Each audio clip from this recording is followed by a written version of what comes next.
And that is what we are solely going to focus on, because this documentary aired on Sunday and also actually Saturday on the German broadcaster, and was simultaneously taken on by the Sunday Times, the British Sunday Times, the same report with grave allegations. Let me just quickly introduce you here to my panelist, and I have Barnabas Korir. He is the chairman for the Athletics Kenya Nairobi branch. He's also he normally contributes, beg your pardon, getting caught up with my words here, normally contributes to the Daily Nation, and columnist here, the Daily Nation, on matters sports and especially athletics. Thank you for joining us this evening. Jackie Lebo, first time as well on the panel for Press Pass. Thank you for joining us. She is a sports journalist, content house, and if you remember, she was behind gun to tape on Rudisha and Edna Kiplagat, the road to 2012 Olympics. And that is, of course, following his journey up to when he broke the world record. And of course, she's no stranger to matters athletics. And last but not least, Saddique Shaban.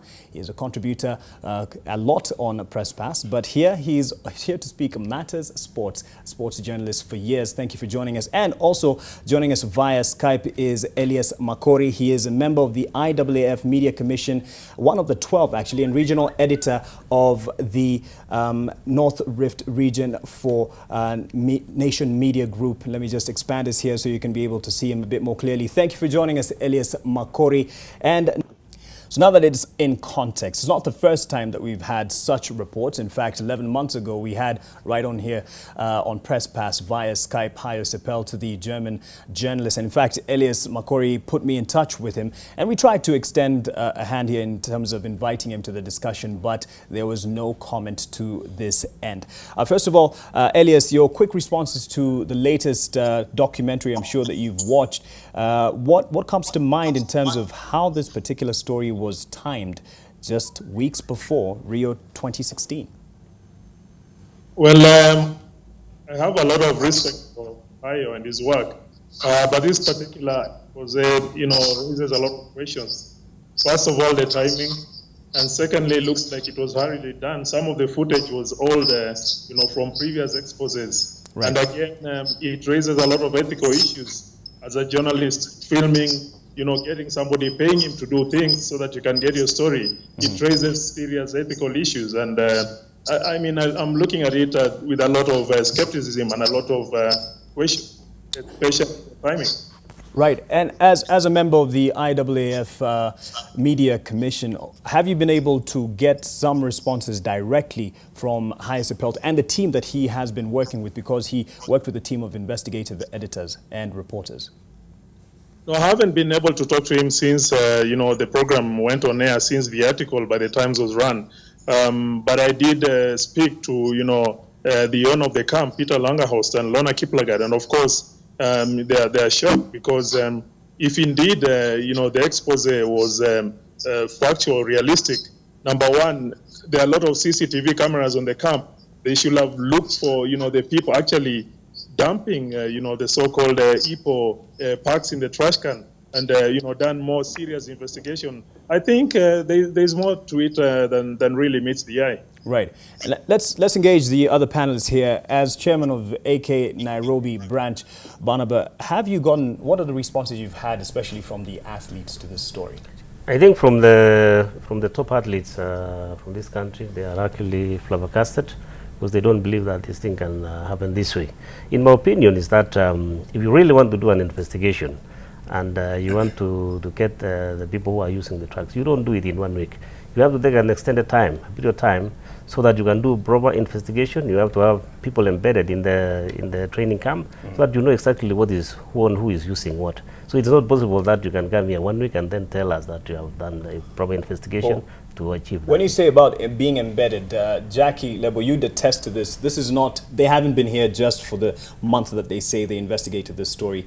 Investigative journalists and people who are on the lookout for whatever they are, whether it's doping claims, they're here throughout. What's your experience? My experience, I know of that division, and it's actually a doping division within a news, within ARD division. So their job is just to look for doping stories. So according to me, it reaches a point like they have a quota of stories that they have to reach, that they tell stories, because they don't have, like Hayo Sapelt, again, he's done some good work in the past. He alerted us in 2012 when people were still doubting. But that's his work, to look for doping stories. And I think in this case, he just wanted something before the Olympics because it was very badly done. Right, right. And Makori brought this up, Saddique, in terms of the footage that was used, nothing particularly new. As journalists, what new element came out in this particular expose, the latest at least? I'm trying to sink my teeth in it, really. I'm trying to sieve through what we have seen before, what's been declared publicly before, and the allegations and the depth of allegations that have been previously made by not just this particular journalist, but also Sunday Times and ARD. On this particular expose, the teaser had so much promise in it.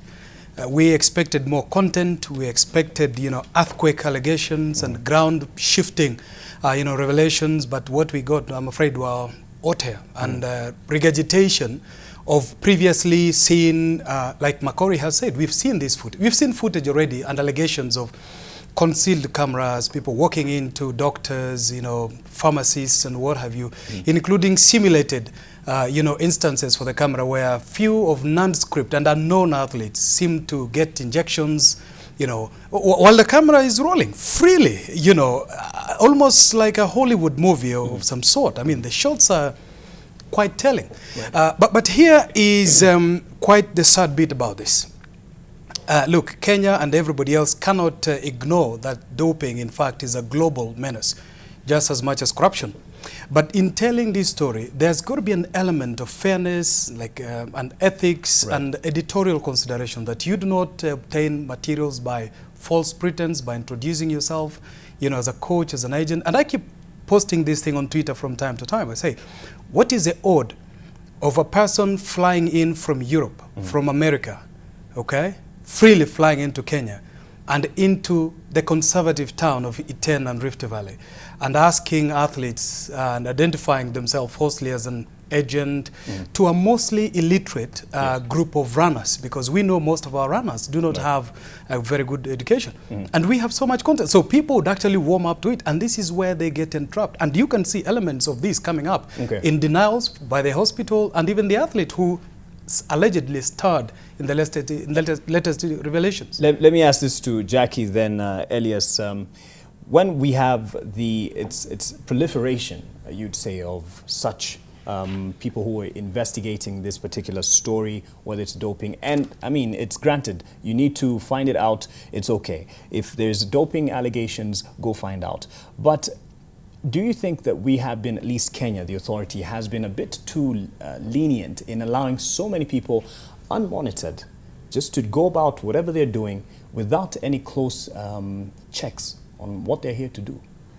For me, that's not even the problem as such. If you want to, I think it's a free country. Yes. If you want to come in and ask questions, I don't think that's such a big deal. But someone would say it wouldn't happen in Ethiopia, something like this. But Ethiopia is a police state. I mean, to go by it, you cannot go in there and do anything. I mean, you cannot even buy a SIM card there. So, it's unless we change our whole system to go back to the 90s or the 80s, we cannot do that. But what concerns me is our authorities. We have not gotten ahead of the story.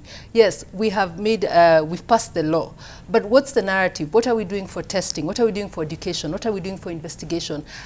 Why don't we get ahead of the story and say, yes, doping has been proven that this thing has been going on, but these are the steps that we have taken to counter this thing. We are holding this amount of education. We are talking to the doctors.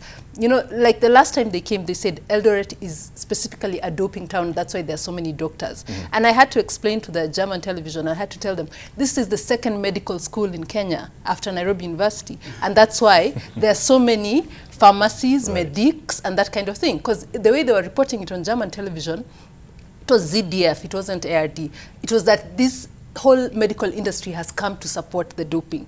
So there was no context. So we need to get ahead of the story and not just do actions, but also PR to counter these narratives. We need to have our own narrative out there and say, yes, there are bad apples everywhere. But these are the steps that we are taking to ensure that this thing does not tarnish our story. Elias, what do you have to say about this as a regional editor there, in terms of actually the authority being caught, you know, sleeping on the job, in terms of being led by others, external forces?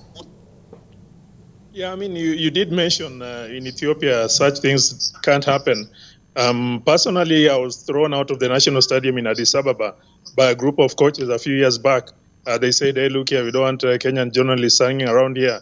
But by the time I got to the airport, they took my particulars and, you know, they knew I'm a journalist, who I'm working for, and exactly where I'm going, all the way to Bekoji, about 300 kilometers from Addis. So really, they police all foreign media coming. And that helps a lot because many of these guys coming in as investigative journalists are actually coming on tourist visas. Many of the coaches, many of the managers are on tourist visas. You know, our borders are so porous. Right. Somebody lands into JKI, flies to Eldoret, drives down to Iten and does whatever he can do, and nobody follows up. So it's a wake-up call for the government. And I think as much as the government has woken up doing a lot of things, especially giving 12 million to the Olympic Committee to do dope testing on all athletes and sports people, even the rugby guys, weightlifters, boxers going to Rio. That's very important. But from there, we really need to police, you know, people coming into the country because you never know who's got what intention. Right, and I'm sure some people, when they hear we need to police, they're a bit uneasy with this, with that terminology. But let me ask Chairman here of AK Nairobi branch, in terms of what Jackie Lebo has brought up, that we are not shaping the narrative and allowing those from outside to come and you know, lead the way in terms of fighting doping or seemingly fighting doping. I think I would tend to agree with that, but then the problem we have been having also in the past is that we didn't have enough resources to do that. We didn't have any set up structures to test our own athletes because we don't have the technical expertise on that. We didn't have the labs to test an athlete costs almost 1,000 per athlete. So it means that the expenses that it go into that is insurmountable for our economy. But then it does not necessarily mean that we should not be able to check our own athletes. We should have been doing that, and I'm sure that the government now has taken the initiative, was the Athletics Federation, that they are now ahead of everything. They're doing that. Are they really? They're doing that. When you have someone from outside come and give now. seemingly going back to what Elias and my colleagues are saying here is that when I was an athlete myself and I could travel, let us say for example Italy, as soon as I arrived at the station where I was staying, I have to go to police to report there to get the resident permit. I could not just go and participate running without the police knowing where I was. I was in the US for more than 12 years, but then I would not be able to engage in anything without the permission or the authority that will give the permission for you to participate in anything. Here in this country, it's very easy for anybody, not only in running, but for any other business, they come and do their jobs without any controls at all. So what we are saying now is that those coaches, the managers who are coming to this country, and these they should be investigative subjected, yes, and investigative journalists. They used to have a rule that if you come into this country with a camera, you have to be fed at the airport, and then you have to pay a fee. I think it was about $1,000, right, so that you are allowed to continue. But now it is not being implemented. I want to say that the rules and regulations governing that are there. The implementation actually is the problem. Okay, yes. I'll bring in Jackie and Saddique, who want to respond to this particular issue. First, the policing issue, and then where we strike the balance for journalism and patriotism, protecting our image, but also exposing the vices in the sporting world. Stay with Press Pass. We'll be back shortly. Before we took a break, the chairman for the AK Nairobi branch, that is Barnabas Korir, brought up the issue of actually tracking the athletes, especially when he was in the game back in the day. He had to declare everywhere he was, whatever he was doing, just to be clear on what his duties were or his tasks were in Italy or whenever he was outside the country. And there's something that came up in that same line in discussing policing or monitoring these people who come in the name of being athletes or, you know, tourists, but they're really on their own mission. And you mentioned a tracking system for all athletes. You need to declare. Yeah, normally what happens is that the World Anti-Doping Agency has a tracking and monitoring tool known as ADAMS, the whereabouts system. That means that athletes every quarter must declare where they're going to be, all competition, their whereabouts, basically. That means that every single day, an athlete has to declare 1 hour which is free. So this 1 hour is exclusively for anti-doping, sleuths and investigators, whoever wants to come and take any samples. So that means if you declare 8 to 9 o'clock, you don't do anything between 8 to 9 o'clock. You hang around in your declared venue and place for anticipation of a visit. If you breach that and anybody comes around, then that is recorded as a miss. Now, this is done to all the Kenyan athletes, all the top athletes in the world, by IAAF, and this is submitted to IAAF, including the competition that you're going to take part in. So at any particular time, the World Anti-Doping Agency and the National Athletics Organization has to know exactly where an athlete is. So the question is, in light of the UK Anti-Doping Agency sending 2 investigators to Kenya last week, many questions arise. Do federations, in fact, including Athletics Kenya, know the whereabouts of all the Kenyan athletes at any given time?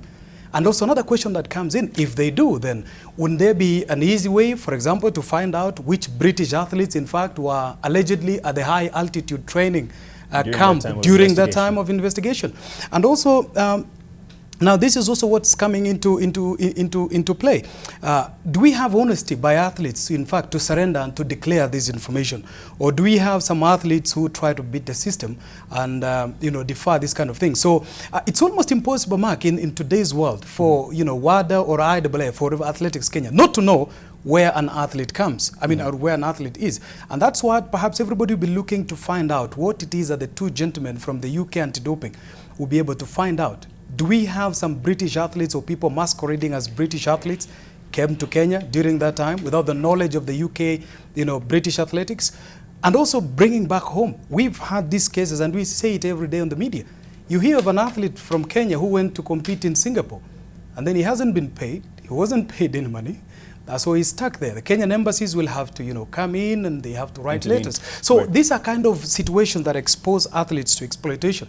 And because then you don't know really whether an athlete went to an event, whether that, in fact, that doping, like Barnabas said, in fact, the First Lady Marathon is going to give out the winner's purse sometime next week, because they've held it for such a long time to be able to declare, to conduct doping tests. But many athletes do not know their rights when they are going into a doping room to be able to give samples. Okay. And for Jackie, when you're talking about policing, not necessarily protecting device, if indeed it is there, but where do you strike the balance between being a professional journalist and exposing the vice and also being patriotic, protecting the image of the Kenyan athletes and the Kenyan brand?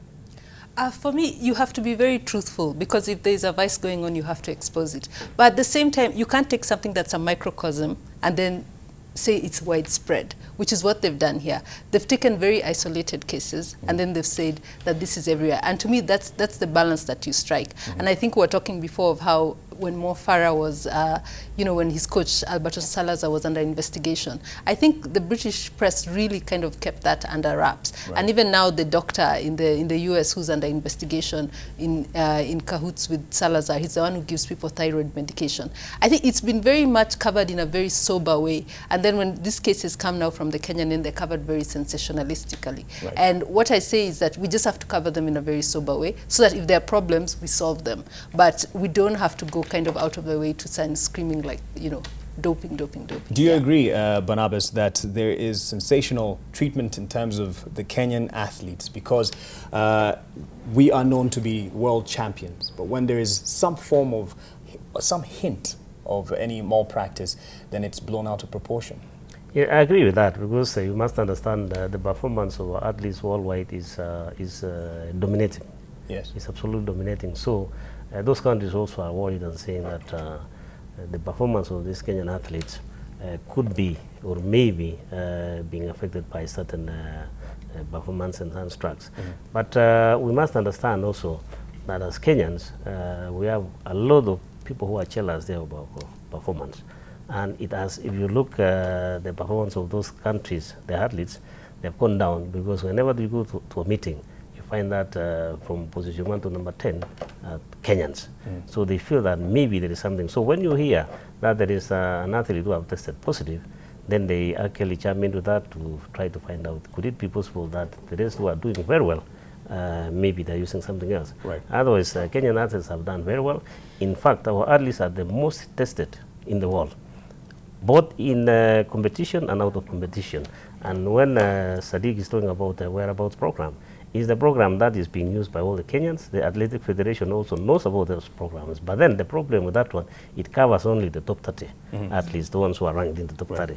It does not cover everybody. And you realize that the 40 athletes that have tested positive, most of them are not in that category, except maybe one or two. The rest are not in that category, so they are not even in the whereabouts program. Okay. Therefore, most of them, they go to outside these countries like the US, Mexico, and they end up actually maybe using those substances that are not allowed. And that's the problem. I mean, take a very good example of Benson Gisharo, the boxer, who traveled all the way, you know, to seek Olympic qualification without the support of the National Olympic Committee of Kenya. It's quite telling. It's really quite telling, you know, about what, as federations, what we are doing. Let's domesticate the problem and bring it back home. For a long time, since 1993, when John Ngugi, the former 5-time world cross-country champion, refused to take an out-of-competition doping test, and in fact, he was sanctioned by the IAAF, Kenya never believed that this story of doping, you know, is anything, you know, that affects us. When Matthew Kisorio was found to have doped in 2012, he volunteered information to both the CID, he's a police officer, and to Athletics Kenya. The then chairman, Isaiah Kiplagat, and the vice president, David Okeyo, didn't do anything, okay? When Rita Cheptoo was found to have used EPO in 2014, 2 years later, the country now came, you know, alight. We were all surprised. And just about the same time, the allegations of doping by ARD and the German journalists kept, you know, surfacing. And they are coming at very strategic points, by the way. Exactly. Coming just before the 2012 Olympic Games. Yes. There was something last year before World Championships in Beijing. This time again, just strategically, after Kenya had dominated the World Championship, we're going to Rio after winning the World Championship. So it's not a coincidence. It's well engineered. I see Korir wants to respond here, but let me give Makori an opportunity. In terms of the timing, it's very suspect. It's just a few weeks before Rio 2016. And I'm sure what many are asking at the top of their minds, would this kind of scathing report and documentary stand as enough to disqualify Kenya? That's what people are asking. No, it's not enough. I must say, like I said earlier, Hayo Seppelt has really lost it on this one. It could be seen to be, you know, a very rushed job. I tend to think he had a deadline of a Monday morning to bring in an investigative, and he rushed through. It was terribly done, I must say, and I don't think WADA in their serious minds will do anything to Kenya, because we've already been given the game plan. IAAF has placed Kenya under observation until the end of the year. IOC has said all Kenyan participants in the Rio Olympics have to be tested, and they will be tested before they go to Rio. Actually, they'll undergo 2 tests, one for, you know, anti-doping, and another one to take care of, to make sure they don't have the Zika virus going in and getting it coming out of Brazil. So they'll have to expect a lot of testing between now and then, and really that should be the hallmark of a top athlete. If you can undergo or go through such you know, difficult hurdles before a major competition and rise up to win, that should be their mental you know, test before the Olympics. So I really don't think this will you know, cancel our tickets or the Kenyan athletes' tickets to Rio. Right, very well. It might have cancelled our tickets, but in terms of the image and the question, the damage is done in terms of PR. The damage is done. You say will be put under more scrutiny, and more so even by our performance. Even someone who's going to win, people will ask, well, we're having questions of doping hanging over Kenyan athletes. So how do we correct this, especially as journalists on this side? Saddique has brought up the issue of domesticating this problem, but how do we correct this or reverse this particular narrative that has damaged the image already? Well, Mark, you remember some time back on Press Pass, we did, you know, complain about lack of budgets in our newsrooms for serious investigative stories. Hayo is not a sports journalist. He is an investigative journalist. He gets a big budget. This was a collabo between, you know, ARD and the Times of England, which we cannot afford such budgets to fly in people. Let's say fly somebody to Jamaica to investigate Usain Bolt That's a huge budget, and it's a problem that Kenyan media face. Kenyan investigative journalism is actually, it's been reduced to being what you call spanner boys of these Western journalists, because you get them coming into Eldoret, giving a few bucks to a local journalist who's struggling to get his rent, and he'll be happy to take them around and even come up with trumped-up stories just to eke out a living. So, the issue of poor remuneration on the part of Kenyan media is something that is contributing to the terribly low standards of investigative journalism in Kenya. You've talked about remuneration, but when it comes to professionalism, and all of our panelists have said, it's agreed, granted, there is a problem of doping, but it's not as widespread as it's being reported. And that gives the impression that journalists know this is happening. So how do we report without looking like we want to sabotage the success of our athletes in our nation as journalists? Well, there's a very fine line, like you mentioned, between patriotism and serious journalism. Of course, before we are journalists, we are all Kenyans. But on the other hand, we have a job to do. But this job has to be perfect. We cannot rely on rumors. We really need to get behind the scenes and do serious professional investigative work and get out the stories. Because what Hayo did, for example, there are a lot of ethical questions that arise out of it. The faking, the athlete actually confessed today that he didn't know what was happening. And we know that these guys had an agenda. I got a few calls 3-4 months ago from the guy from the Times. And his questions were really pointed. You could see he's aiming at Mo Farah. He asked me more than 100 questions about Mo Farah, and I told him, well, I didn't know. I wasn't at the camp at that time. He was asking about who Mo was meeting in Iten, what he was doing. I told him, man, look here, I don't work in Iten. I don't work in the camp. I work in the newsroom, so I have no business hanging around Mo. You could clearly see they were targeting Mo Farah. And, to show again the lapses in the investigation is the fact that before UK Athletics decided to pick the HATC, High Altitude Training Center, for the British training, their conditions had to be met by the owners of the camp. CCTV cameras, 16 of them were put in place.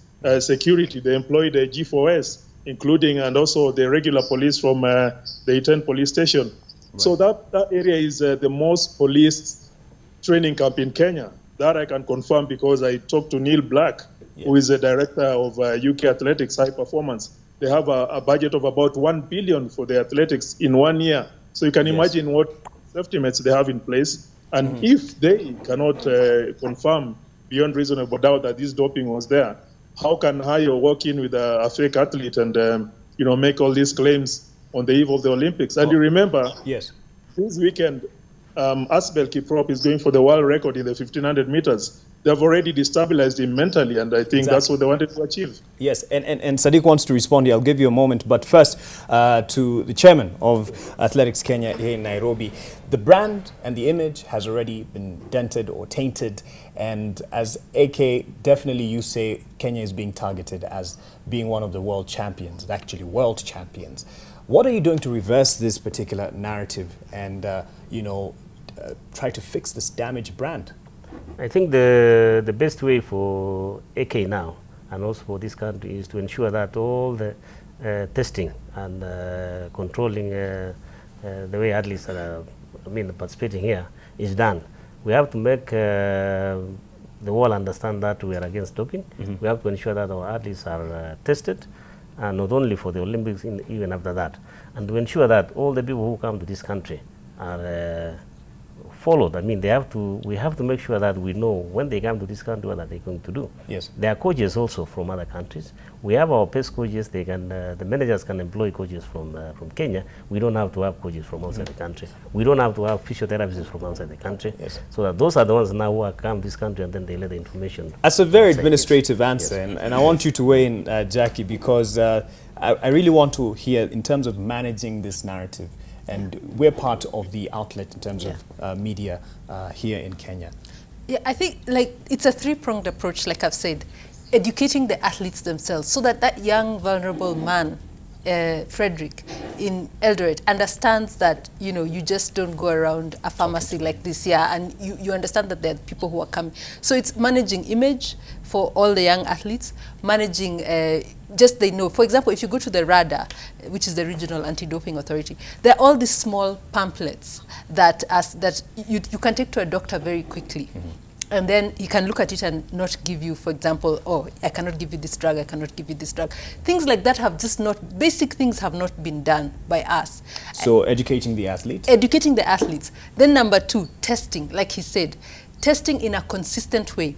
IAAF can only test the top athletes. So doing a more widespread testing. Do we even have a lab that we've contracted at this point? Do we?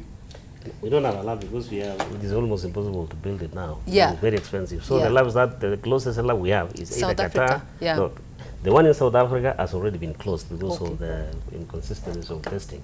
The one we are using now is the one in Switzerland or in Qatar. There's only one in Africa. I think that one is in Tunisia. The rest we don't have. All of them have been closed. Even in Spain, they started closing all those ones. I want you to get to the third. Yes. So the third, the investigation, because again there are what, like 2,000 athletes. You count the ones who are starting, the ones who run small races. You know, you only see about 100. You know, the David Rudishas, the Vivians of this world. But there's so many races in this world where a Kenyan is winning. So investigation, we have to really ramp up our investigation such that you know that this athlete is transitioning from being a young athlete to, that's when they're vulnerable, to when they're trying to break in, or when they're going from being at the top to their career is going down. That athlete is now vulnerable, so it has to be tested and investigated. And then targeted testing. You cannot just test everyone. It's very expensive, $1,000 and 2,000 athletes, right? So you can imagine. So the testing has to be very targeted. So education, testing, and investigation, those are the 3 arms that we really have to get ahead of. I have 3 panelists. One is feeling that he's not talking. So just quickly before we take a break and then we'll resume. I mean, look at the scale of the problem at hand. The only anti-doping lab in Africa, the one that was based in Bloemfontein, South Africa, was closed down by WADA. WADA withdrew accreditation. WADA also closed down the lab in Beijing, Lisbon, Russia again, even Brazil, the country that is going to host Olympic Games in just under 3 weeks, doesn't have accreditation for its lab. So we are stuck with an elephant in the room. Basically, how do you ensure that thousands of Kenyan athletes, and this country produces quite a lot of them, where do you take all that sample? All those samples? Does the National Federation, and the ADAC now have the capacity to do that? But beyond that, Mark, we now have laws against doping in this country. This law should have come like 3 or 4 years ago. Yes. The people we are seeing in court now we should have had more people lined up in court just to deter. And probably the question we need to ask, suddenly, the question we need to ask, did people take President Uhuru Kenyatta for a ride when they said they were going to the World Anti-Doping Agency in Montreal to ensure that Kenya has compliance? Because despite all the efforts we did, both legislative and legal, WADA wasn't still satisfied. And now we have to have our athletes validated by IAAF before going to Rio. So we cannot say that journalists have been doing PR, for athletes and agents, like my good senior Macharia Gaido claims. I dispute that. Here is a situation where the protocols on doping and revelations are very strict. You cannot make a claim against somebody without evidence. And that's why, the question is still back to us as journalists in the newsroom, the management. You've mentioned the issue of budget. Is there an investment in the newsroom, in editorial, to ensure that, Mohammed Ali, whoever is doing Dichopevo, Purity Mwambe, formerly at K24, everybody. Dennis Okari. Dennis Okari, yes. I know Mark, you're going to say that. I was coming to him anyway. Have the capacity and the financial muscle to be able to travel the breadth and width, to be able to do this job. Okay. And we are coming to a point where, as journalists, we also need to be judged whether we played a role, whether our silence was our conspiracy in the whole issue of doping. Elias, you'll have to respond to this, and also Barnabas Korir. We have to take a break, and when we come back, because that's quite the scathing comment there, an allegation by Saddique. We'll be back shortly. Stay with Press Pass.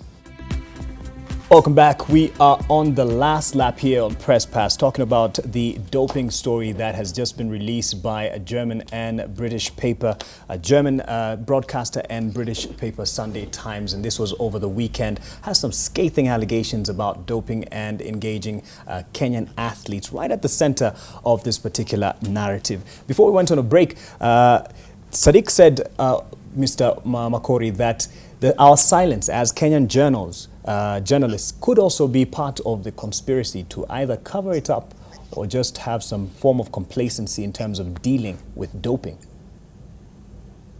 Well, I think I could say yes and no.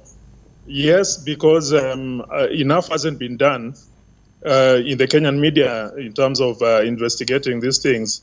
And no, because it's a totally new ballgame. 90% of the Kenyan journalists cannot tell you the difference between EPO and Panadol, for example.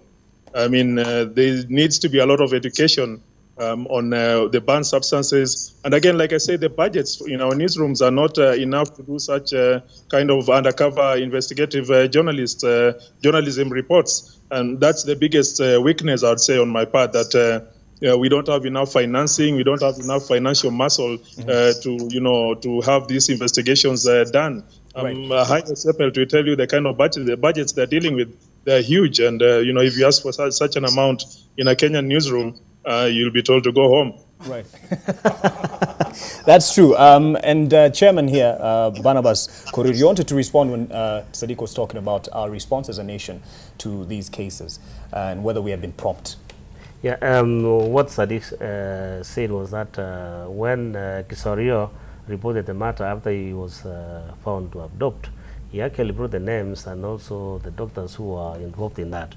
The information was passed to the Director of Investigation, CID at that time, and some officers were sent to Eldoret to do the proper investigation there. Some people were arrested at that time, but then of course there was no law on that one, so there was nothing they could do. So that was left hanging. It was left hanging because there was no law. ADAC was not there in the first place. The bill had not been passed, so there was nothing they could do. People could dope, but then, of course, which law are you going to go? Now you say there's ADAC, but yes. Journalists would tell you that access to information in terms of the fight against doping and what have you is quite cagey. And I don't know if you've experienced this in dealing with ADAC directly. You can respond, and then Jack. I think ADAC at the moment is still a new institution, and I think it's being supported by WADA. The problem we are facing now is the officials who are manning ADAC are new in the system. They are now still putting in place. They just opened the office the other day. So we still have a long way to go to ensure that it is up and running. But then, at the end of the day, they are the ones who are mandated to address the issue of doping. At least Kenya is not, does not have capacity, is not even mandated, is not even allowed now to test athletes or do anything on that. Granted, so, I don't know what your experience has been, Jackie and Saddique, in terms of accessing information. But then again, the issue also addressed, as you respond, of education for journalists to actually know what they're talking about. And exactly. It's very complicated.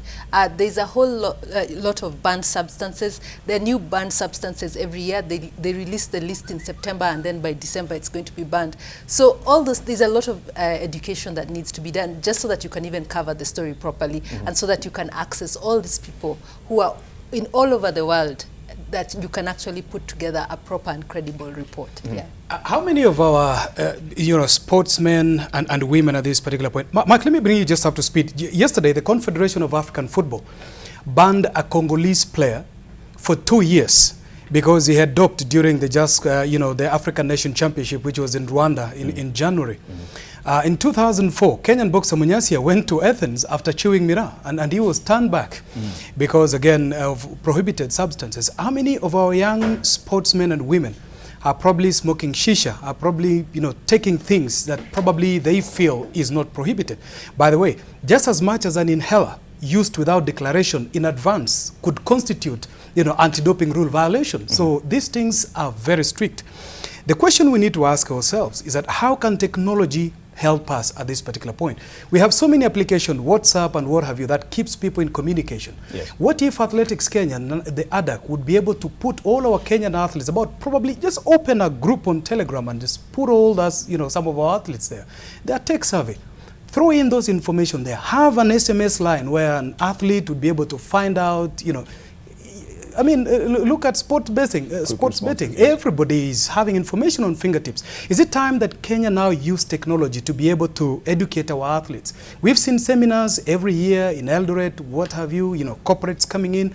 But between January and December, and between December and any other time that we are having this kind of conversation, what are we going to do? We are seeing now the National Olympic Committee of Kenya and Athletics Kenya coming to educate the athletes on the eve of a major championship. During this other time when it's low season or out of competition, we don't see any of it. Right. We've seen UK anti-doping agency just to, you know, borrow from. We don't need to reinvent the wheel.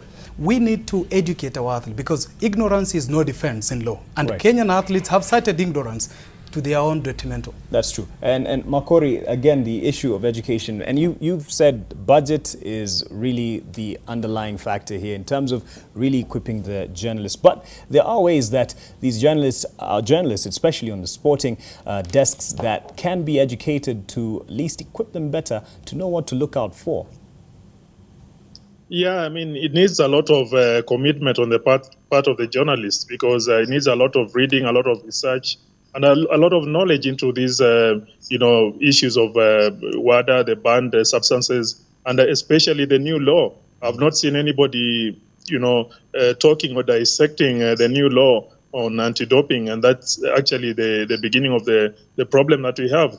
For example, we have two coaches who've been accused. They'll be appearing, and you know, the hearing will be happening, I think, in 4 or 5 days' time. Most journalists have not reported what the charges are and what penalty they face, you know, in case of a conviction. So really, it's a new law. It's hardly 2 or 3 weeks old.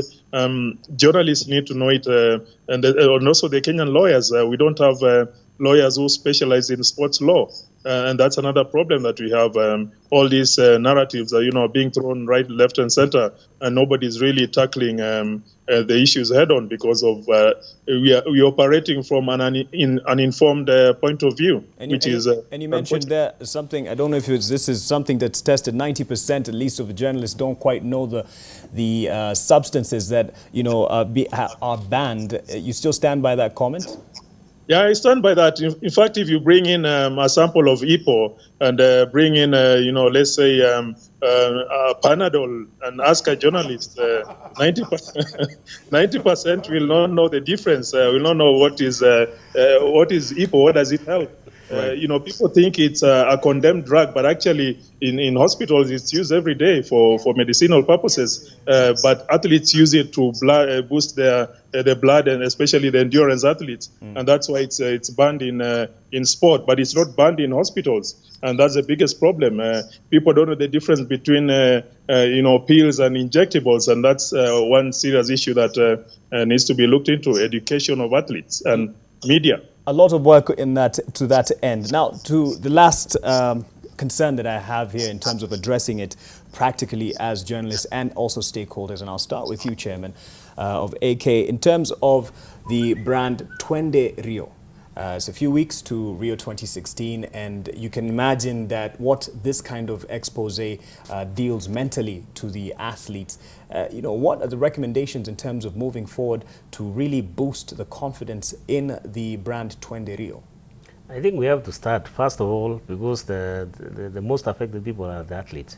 I've talked to some of them. They already know that when they go to Rio and they win, the world might question. They might think that they're suspects. So they're really worried. They're not those athletes who have never used those substances will see what we do now. So we need to have counseling for those athletes, and they need more people to go and talk to them to ensure that when they go to Rio, they must run like they've always done. And of course, whenever they win and they're clean, they should understand that they have won fair and square. So they should not be worried about that.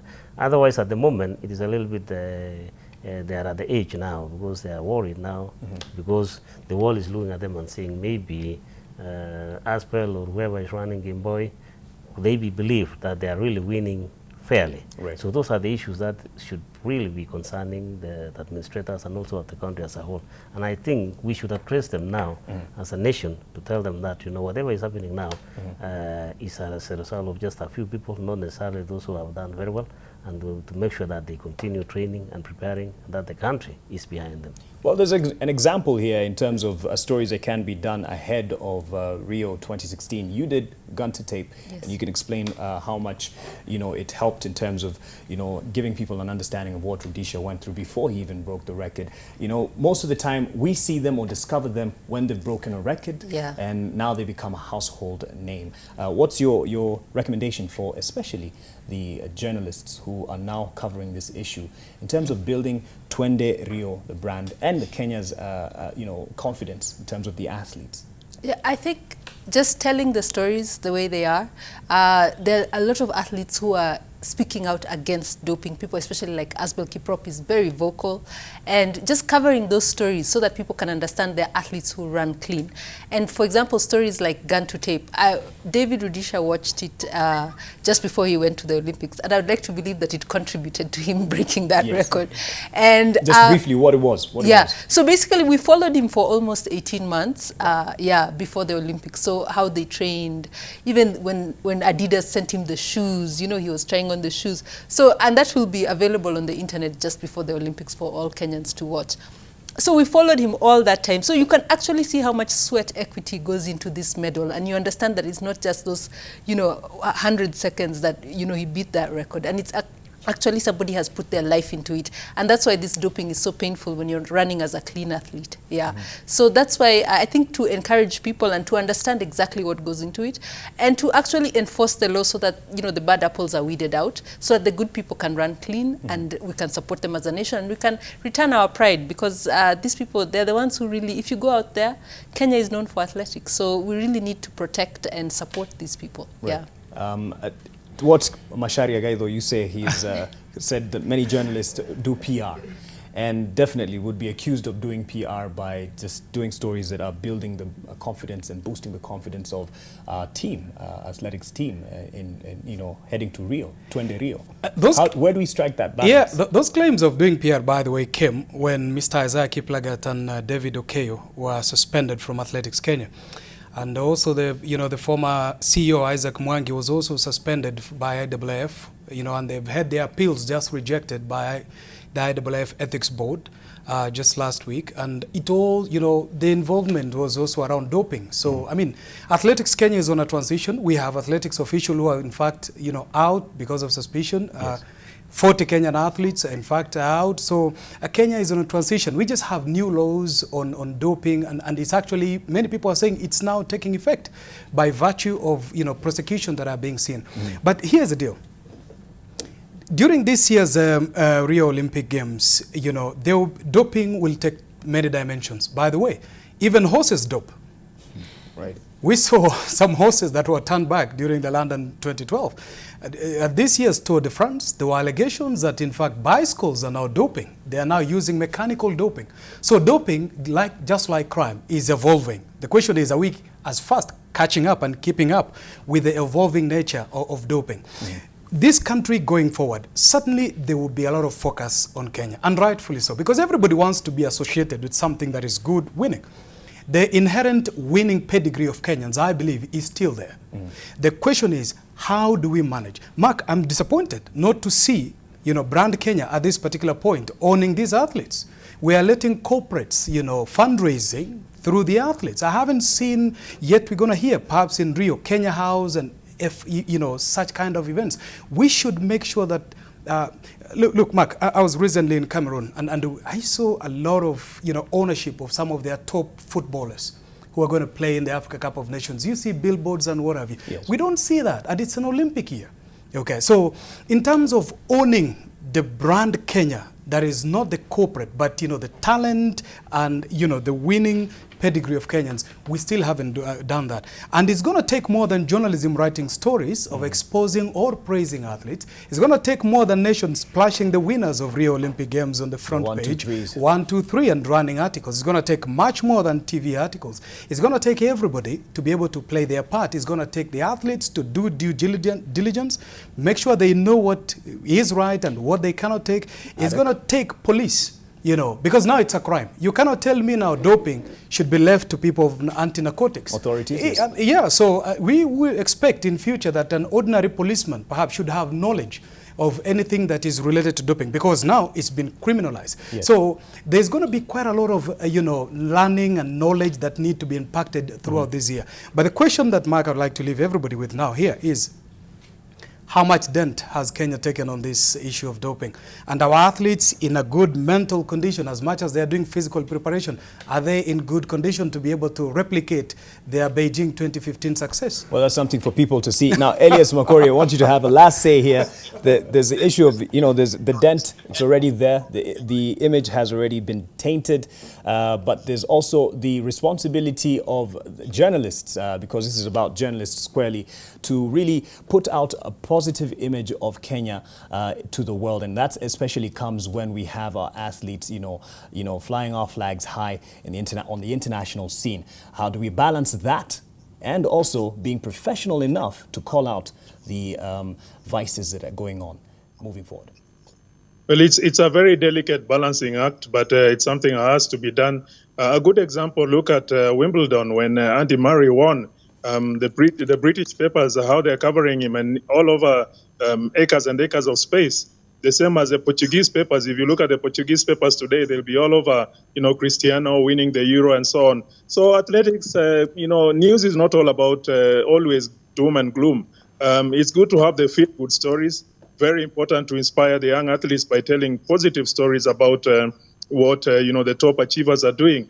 But on the other hand, you know, we should crack the whip as media when we see the wrong happening.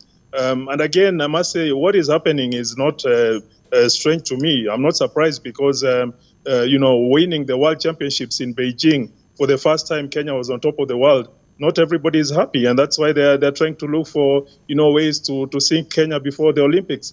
I wouldn't be surprised to see that, on a light note, that even journalists will be tested for dope in Rio. People like Barnabas Korir going as officials, you need to make sure you are clean, because these guys at this rate, they'll test everybody, even the media. Well, thank you very much. We'll wait and see about that. Thank you very much, Elias Makori, joining us from Eldoret. Of course, you're very athletic, holding up your phone to be on throughout the discussion. Thank you very much for that.